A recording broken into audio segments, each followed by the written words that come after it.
ลาลาลาลาลาลาลาลาลาลาลาลาลาลาลาลาลาลาลาเพียงข้างหนึ่งมาขอลุงลงนะเนาะอ้าวจะเป็นการหัวต้นไม้ที่ว่าม่วนซื่นซะอ่ะพูดให้ได้กับออกดอกออกผลให้งามคือเจเด้อให้ตึงคือเจเด้อหุ่งบอกว่าสักตึ๊ดตกเลยลืมไปว่าต้นดอกไม้บ่มีดอกฉันก็อยากให้ใบร่นเด้อให้ขี้เขียวงามๆเด้อลูกเด้อโอ๊ยมีเจ็บเดี๋ยว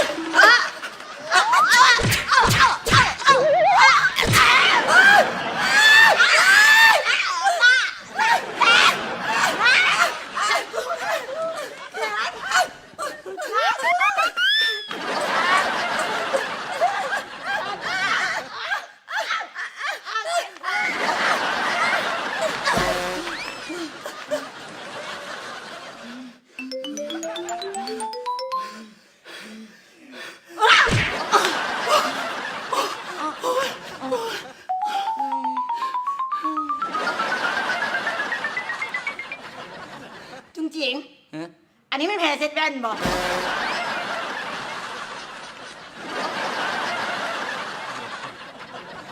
เอาวัดมาติเจยังไม่พอยังเห็นหน้าเจ๊เพอีกเจ๊ต้องไปเกาหลีอีกนี่นะไปเห็นหน้าไหมล่ะเจ๊บ่ไปซื้อตำบักหุ่งกับปิ้งไก่เอาล่ะอยู่หน้าห้อมนี่กับมีเอาก็ไปเอาปลาแดกมากินปลาแดกเพื่อว่ามาฆ่าเสื้อไข่หวัดมื้อนี้นะอากาศดี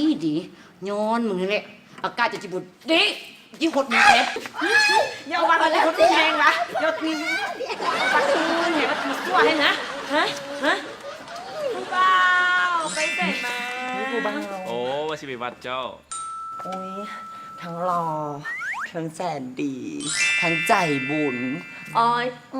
ก็จะกินข้าวเด็กเด็กผู้ชายนี่บ่ได้คำมึงหาแล้วกินรถไปวัดมาแต่อยู่วัดเพิ่งนี้อย่างอยู่วัดก็มีอาจิวครูบาเพิ่นมีงานอย่างเจมาถึงอ๋อก็บ่ได้มีงานอย่างดอกเจ๊ก็แสนดีก็สิไปวัดหน่อยนึงไปเฮ็ดบุญหน่อยนึงค่ะนะบ่ได้ไปวัดดุลแล้วเพราะว่าที่ผ่านมาแสนดีอยากค่อนข้างว่าเฮ็ดบาปหลายเลยพาไปล้างบาปหน่อยนึงด้วยการเฮ็ดบุญเจ๊ก็บ่ได้ไปเดือนละใดนับแต่ครูบาองค์หล่อเพิ่นสิกออกไปเจ๊ก็บ่ได้ไปเลยบ่แม่นเจ๊ย้ายบัตรนะเพิ่นย้ายบัตรเพิ่นบ่ได้ย้ายวัดเพิ่นแบบว่าเพียงแต่ไปธุดงค์อยู่ในป่าหาความสงบสุขอยู่ในชีวิตบ่แม่นจากนี้จากเจ๊ว่ะเพิ่นไปธุดงค์เจ๊ไปนำได้บ่ระยะนี้บ่เจ๊เป็นหยังเจ๊รู้สึกคันเนื้อคันตัวรู้สึกหงุดหงิดง่ายจะได้บ่เดี๋ยวแล้วเจ๊สิเข้าวัดได้บ่ล่ะได้อยู่บ่ฮ้อนดอกเจ๊ก็เอิ้นใบทองขนาดนั้นโอ๊ยนี่แหละ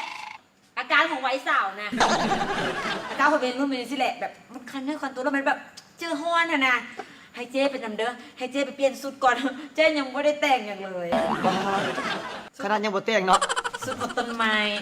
ตื่นขึ้นมาหาบทตูนเลิกจนได้ไปวัดเพื่อนจีว่ามันยังเลิกไอ้เดียวกันใช่ไหมเพื่อนสิหลงเนาะไปท่าอยู่ฮานเด้อให้เจ๊เปลี่ยนสุดบื้อนึงเนาะมาไปน้ำไปก็ไปท่าอยู่ฮานเด้อมาสวย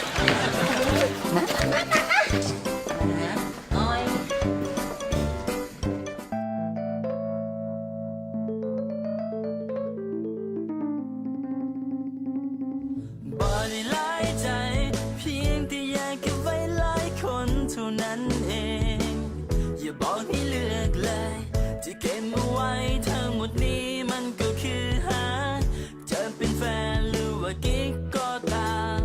แล้วแต่จะคิดเอาเรื่องที่เจ้าสู้มันบ่เคยอยู่เลยมันบ่เคยได้เฮียนมาก็เพียงแต่ยิ้มแล้วก็ส่งสายตาก็เท่านี้มันก็ธรรมดาและเจ้าก็เดินเข้ามาขอเบอร์ไปอย่างนั้น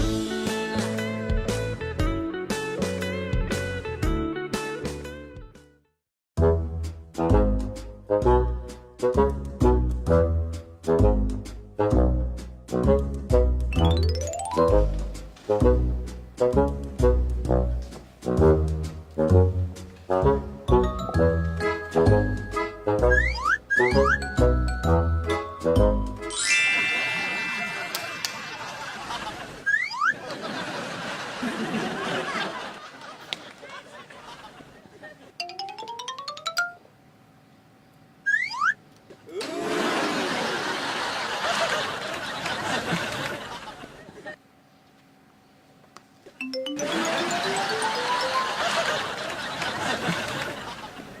ตัวนี้ดีได้ลูกสาวไอ้ายที่เป็นดาราก็ใส่ตัวนี้แหละห้านค้าที่ว่าเขาน่ะสาวหัวสาวอย่างแถวนี้เขาใส่ตัวนี้เบิด เอ้าลูกสาวลุงเป็นดาราอ่ะ เอิ้นอายก็ได้เฮาก็ลดเลื่อนกันบ่พอได้นะ โดยแต่ว่าลูกสาวอ้ายฮะนะลินหนังหรือลินละครล่ะ เอ้ยไอ้ายบ่ชื่อเลยเล่นหลายเรื่องเลยทั้งหนังทั้งละครแต่ก็ตัวล่าสุดก็น้องเคลียร์น้องนิวเคลียร์หั่นนะ อ๋อ นิวเคลียร์ฮันหวาเอ้า นิวเคลียร์เป็นลูกสาวอ้ายซะบ่ แม่ลูกสาวไอ้ายนี่แหละแต่เอ๊ะเบิ่งน้องนี่ไอ้ายคือบ่เคยเห็นน้องอยู่ในแถวนี้ โดยพอดีน้องฮะนะมาแต่ทางเหนื้อหุ่นน่ะ เป็นคนภูคนดอย แม่นว่ะโอ้คุณผู้รวยงามป่านนี้พุ่นว่ะ มันกูสู่ลูกอ้ายดอก ลูกอ้ายเป็นฮอดดาราหุ่นน่ะ บ่ได้ไอ้เบิ่งเจ้านี่ก็นั่นแหละงามเหลือเกิน แต่ไอ้สิมีหมู่เป็นโมเดลลิ่งเด้อไอ้สิแนะนำให้เพราะว่าเขานี่เป็นคนชอบดาราไปแสดงหนังแสดงละครนี่แหละ เท่ว่ะ แม่นแท้เลยแต่ว่าเรื่องไงมันจะใส่นอบัดนี่เนาะ ให้มาซื้อเครื่องหน่อยเดียวคือมาโดนแท้ สิกลับแล้วถ่ายแป๊บนึงเป้าไปสิ พวกเข้าใจว่ะ ไปเจ้ากลับ ทันอ้าย ว่าสิบอกกันนะมันนะพอได้ซื้อใจว่าอ๋อ10,000กีบน้อง อ๋อโดยคือแทะเดี๋ยววันหน้ามาซื้อน้องใหม่เด้อออุ้ยจักมันเอียง อันนี้ก็ได้ ไป เอาผัวแต่น้อยโพดไว้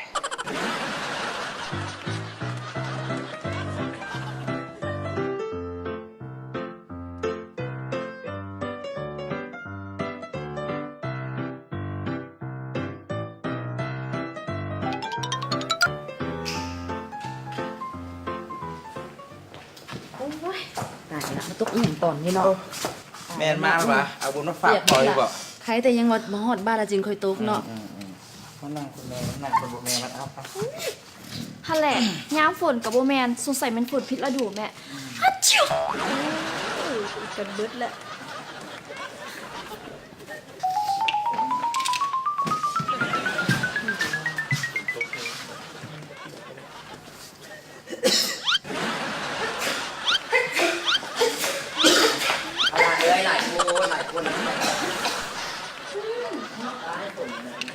พากันเป็นวัดมุสุกุลได้นี่ เป็นย้อนเจ้าคนเดียวนี่แหละเห็นบอมเมื่อทุกคนเป็นวัดไปหมดเลย ตายสิมาโทษคอยหากระแสศิลมูลเนี่ยนี่ตัวเดินนี่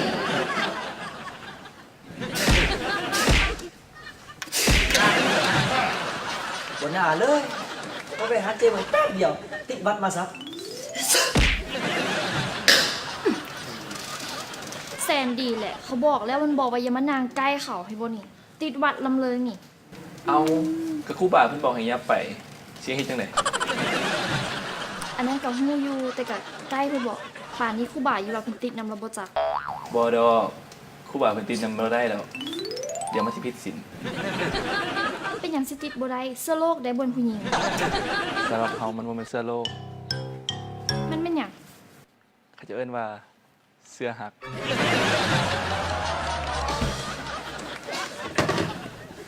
พอแล้วมันสิมาหยอกกันอยู่นี่ฮู้บ่นี่ฝนนอกฤดูนี่นะ เป็นวัดนี่อันตรายแท้ๆใดบ่ฮู้ว่าสินำเสื้อพญาติอหยังมาใส่พวกเขาอีกฝนอันนี้ก็ได้ เด้จุ๋งจิ๋งตัวมีตีเสื้อพญานาคไถหมาแล้วผู้บ่าวมันบอกหลายเดือนแล้วเจ้าอย่างเขาปากนะโซนล่างเด้บอกบ่เคยเจอบ่เคยจับจื้อไว้เด้อ เมื่อยน้ำพวกนี้เด้เจ็บเส้น แต่ว่าถ้าเสื้อนี่มันมาจากเตยนะและด้าก็พร้อมที่จะหับเสื้อนี้ได้ ขอบ่มีเธอดีกว่า ดาด้าเป็นหยังสมองเลอะเลือนไประบบเจ้านี่ หน่อยเดียวนึง เอาละโอ้ยพักกันอยู่ในความสงบแน่นี่นะเอาหน้ากาก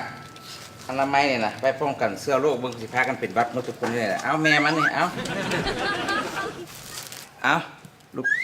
ข เขี อบ ย ใจพ่อ อ่ะดาด้าโอ้สมาใส่อ่าวระบาดนี่นะเอาเปื่อยเอาเอาแสนดี โดยได้อาแกน พอแน่ เอาเจ้มือที่อีจุงจริงต้องเอา2 อันคนจังซี่นี่เสื้อโลกมันมักสถิตอยู่ได้คนแบบนี้อ่ะ ถอยแทก โอ้ พอละหยอกกันพอด้ามพอดีธรรมดาทั่วไปก็พอละแห่งหากับไปวัดไปว่ามาตักบาตรญาติน้ำคนบุญก็ยังไม่ได้ฮอดผัวปานนี้ เฮ้ยแม่ก็ได้ อันไปวัดนี่สิไปมื้อใดก็บ่ไปบ้าสวนไปมื้อนี้ ไม่อยากไปเด้ออันนี้คันพ่อทอดแสนดีส่วนไปเนี่ยก็บอกได้ว่าสิไปนะ แล้วแซนดี้คิดจะได้ขึ้นไปวัดมื้อนี้ เอาตรงๆเลยก็คือมีเรื่องกังวลใจในอยหนึงก็เลยว่าไปวัด เพราะว่าซอกเวียกซุมือนี้ยาก เอาว่านี่คุณแค่ไม่ได้จบต่างประเทศนี่เพราะว่าสิซอกเวียกยากหรือว่าหลานไปวงเงินเดือนสูงโพด ก็โบเลยก็คือคนปกติหันแหละแต่ว่าตามใบเชียงซีเพิ่นก็บอกว่าให้ท่าอีกจะเปิดเด้อ โอ้เงินไม่ได้ต่างประเทศเสื้อใบเสียง4 บาท เอาสิบอแสนดีทำท่าไปแอปเป็นสร้างเสริมสวยฮันเจไปสะหัวสินะ บางทีแบบมักแล้วเปลี่ยนใจเนาะโอ้ยเจ๊เห็นได้ผู้ชายที่แบบเป็นสร้างเสริมสวยดังๆฮะนะมาไหมไม่เป็นคู่กับอีจุงจิ๋มพี่สิเกนเนาะแต่ละมือนี่ญาติแบบคั่วกันอยู่ สนเอาถ่ายอีกจะเปิดนึงก็ได้เจ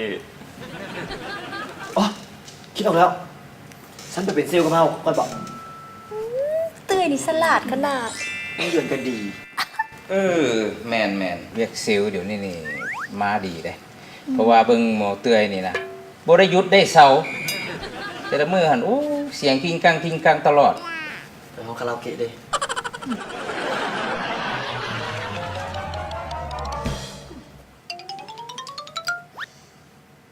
จุงจิ๋ม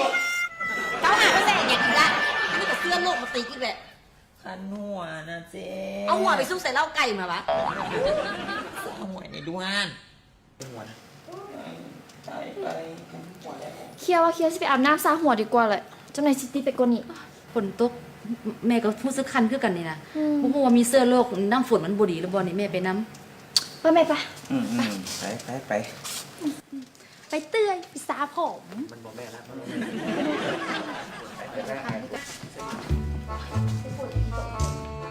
ค่ะนี่ สนับสนุนโดยเคลียร์เย็นสดซื่นคันแคร์บกลับมาอีก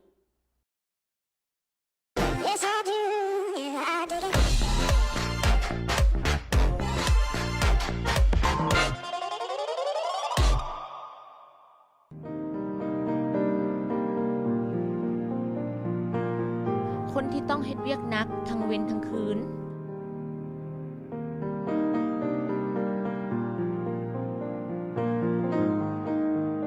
ไกลมั่นใจในน้ำยาหยอดตานิววีโรโตที่มีสารคอนไดตินซูลฟัตวิตามิน B6 และกรดอะมิโนช่วยเบิงแย้งดวงตา บรรเทาอาการเมื่อยและคันตา เพื่อสุขภาพดวงตาที่ดี โอ้ยปลาแซลมอนตายละอ้าวแซนดี้ตัวเล่นผ่านน้ำว่ะคืออาบน้ำแล้วไวเถอะอันแซนดี้เฮาคิดว่าเฮาสิหาเวียกให้ตัวได้ช่วงนี้ก็เห็นว่ายอดขายก็กำลังซัดขึ้นจวดอยู่หั่นน่ะบางเทื่อเพิ่นอาจจะต้องการพนักงานเพิ่มอีกอย่างนะคำแก้วจึงเบิ่งตัวเป็นคนมีเวียกมีงานขึ้นมาแน่ โอ้เอาอย่างเส้นเลยว่ะก็ดีกันนะดีกว่ายูล่า แต่อันเฮาคิดว่าตัวควรเฮ็ดพาร์ทไทม์ดีกว่าบ่จึงสิมีเวลาไปสัมภาษณ์เวียกอื่นนำนะ ก็ดีได้เพราะว่า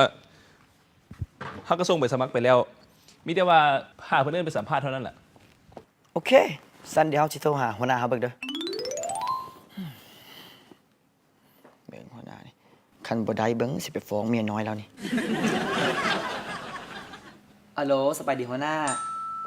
ว่าจังใดเตื้อยสิขอลาพักอีกระบอก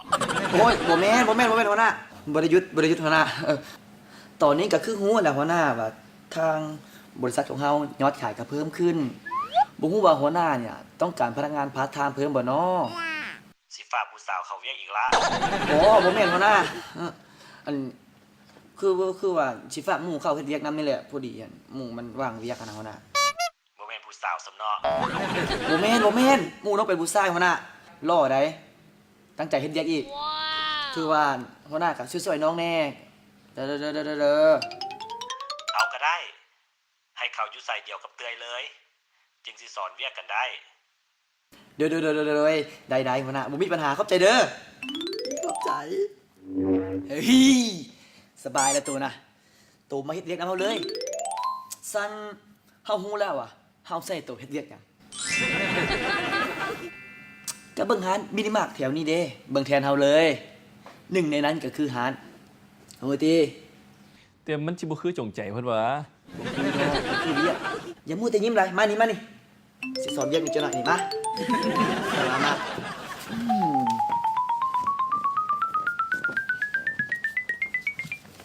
นี่นะคือเวียกที่เฮาเฮ็ดหลักๆอ่ะ1ก็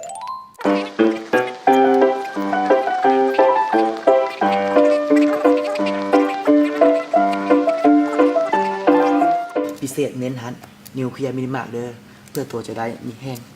จูงใจในการเฮ็ดเวียก ง่ายดีเนาะ มันคือเวียกมันก็บ่ง่ายดอกแต่ว่ามันเป็นเวียกแต่ว่าตัวต้องเฮ็ดเนียน มันสิบ่คือแบบจงใจแบบไปหาเขาพูด เฮ้ยมั่นใจได้ไหมเวียกก็คือเวียกฮักก็คือฮักเนียนไปตัวเสื้อเฮาก็เฮ็ดมาพาตลอดแต่ว่าตัวบ่พาหน้าตาตัวดี โอเค เอาตอนนั้นไปตามนี้แล้วก็หมายมือหมายวันแล้วก็เอาเขียนบอกฮักใส่นี่นำแล้วก็มีเขียนให้มันได้เวียกนำแล้วก็ให้ได้ความฮักได้ความรู้สึกกลับมาคืนโอเควะ เยี่ยม ต้องเข้าใจบ่อันที่เฮาเว้านี่น่ะ เข้าใจโอ้ย เว้าเรื่องนิวเคลียร์มาแล้วยิ้มแล้วมั้งแล้วไปอาบน้ำพุ่นอาบน้ำเลยเนาะไปนุ่งเครื่องไปเดี๋ยวเจ้าหน้าที่ไปอาบน้ำแบบเฮารู้สึกว่าเป็นวัดมีกระตูโอ้ยวัดแต่นั้นมันสิเศร้าเนาะฝนหนาตาฝนมาเลยเดี๋ยวเฮาไปกันเด้อ สนับสนุนโดยเคลียร์เย็นสดซื่นคันแคร์บกลับมาอีก ผงทานสามารถทนต่อการทดสอบความเสียหายสูงสุดบ่โดบไส้ดอกผึ่งเพื่อพิสูจน์ถึงความเป็นไปได้ ดอกหนึ่งมีครีมนวดผมโดบปกป้อง อีกดอกบ่มีเหมือนถือความห้อนระดับเดียวกัน ความแตกต่างแม่นจะแจ้ง ดอกผึ่งที่บ่มีโดบปกป้อง แห้งและแตกง่ายครีมนวดผมโดบบำรุงล่ำเลิกที่ให้เส้นผมแข็งแห้งขึ้น ปกป้องผมบ่ให้ถูกทำลายครีมนวดผมโดบ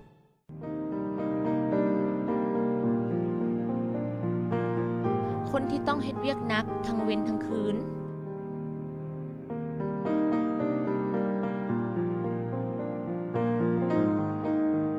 ไก่มั่นใจในน้ำยาหยอดตานิววีโรโตที่มีสารคอนไดตินซูลฟัตวิตามิน B6 และกรดอะมิโนช่วยเบิงแย้งดวงตาบรรเทาอาการเมื่อยและคันตา เพื่อสุขภาพดวงตาที่ดี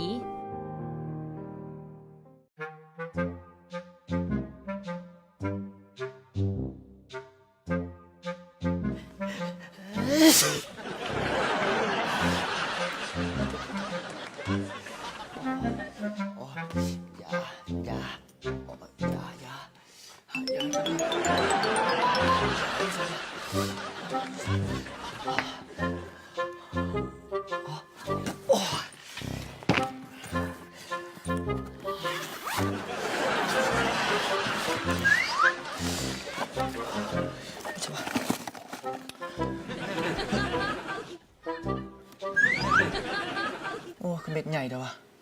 กินนี้มันสิบ่ฆ่าคอตายไว้แล้วเอาไหมโอ้ยปาราเซตามอลอยู่ใส่เนาะบ่ซื้อน้ำก็ได้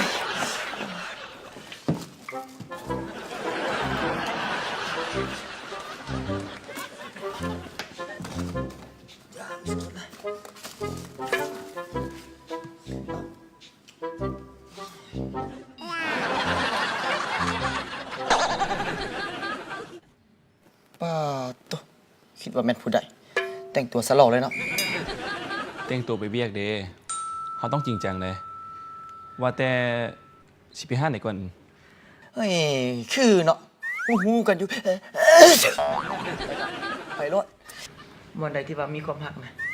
ไปเบิดมึงเลยก็ได้บ่มีไผว่าหยังดอกส่วนอันเจมเนี่ยบัดกลับจึงมาแวก็ได้ ได้ว่าแต่มื้อนี้ตัวบ่ได้ไปไสวะ บ่มื้อนี้เฮารู้สึกบ่สบายนะเฮาสิขอนอนพักจากมือก่อนว่าแต่โตเด้บ่ได้เป็นหยังเลยว่ะ ก็บ่ได้ก็โอเคอยู่ นี่คือนะเบิ่งสีหน้าตัวอยากจืดๆได้ไหวอยู่ว่ะคันว่าไหวก็พักผ่อนก่อนได้เอ้ยลืมไป แต่ก็คือว่าอะไรเนาะแนวกำลังใจอยู่พุ่นนี่เด้นักก็เอาเบาประสู้เลยนะ เดี๋ยวเฮากับตัวว่าได้เป็นเชื้อพยานอันอื่นดอกเฮาบ่ติดเชื้อความรักอันหลายกว่านะไปก่อนว่าแต่ตัวอยู่เฮือนนั่นคนเดียวมันไหวอยู่ติ ไว้บ่เป็นหยังตัวไปรถโอเคโชคดีแซนดี้ไว้บ่นี่ไว้โอ้ยาเป็นใหญ่จังวะสิวะปักคือสิกินแล้วเนาะเอ้า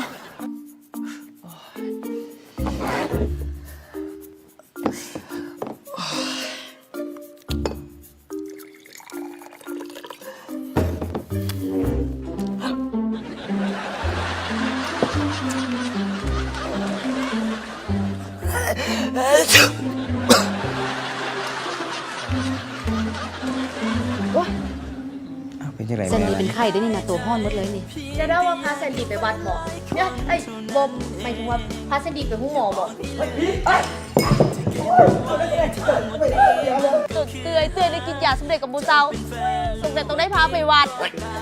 ไปห้องหมอไปหมอแทงเข็มฉีดยา บ่ได้หลายใจเพียงแต่อยากเก็บไว้หลายคนเท่านั้นเองอย่าบอกให้เลือกเลยจะเก็บ